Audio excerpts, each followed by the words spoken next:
Hi friends, what's up? This is Arcade from 360 Reader.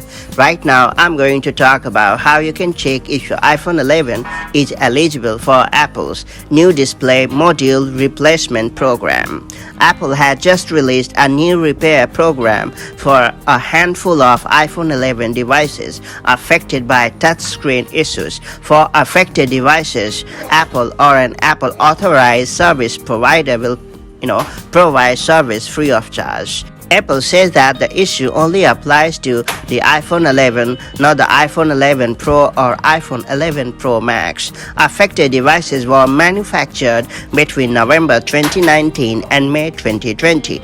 Only a small percentage of displays are experiencing the issue. There are multiple ways through which you can check if your iPhone is eligible for this replacement program. Let me show you how it is done the right way.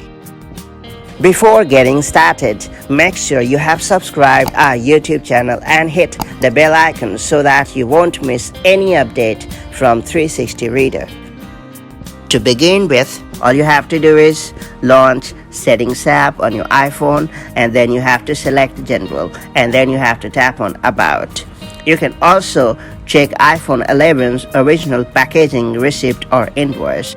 Moreover, you can also plug the iPhone 11 into your computer and check by Finder or Music to figure out if your iPhone 11 is eligible for the replacement program.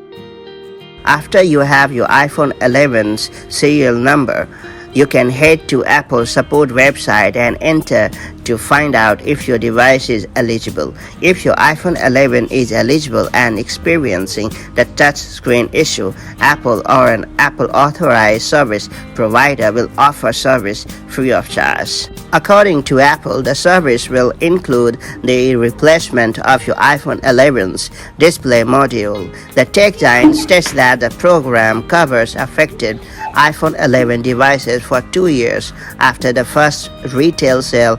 It's worth noting that if your iPhone 11 has any damage which impairs the ability to complete the repair, such as a cracked screen, or the issue will need to be resolved prior to the service. In some cases, there may be a cost associated with the additional repair. That's pretty much it. That's how you can check if your iPhone 11 is eligible for Apple's new display module replacement program. If you have found this video helpful, then do like it and share it, and I'll see you in the next video with more such cool tips and hacks. Till then, have a wonderful time. Bye bye.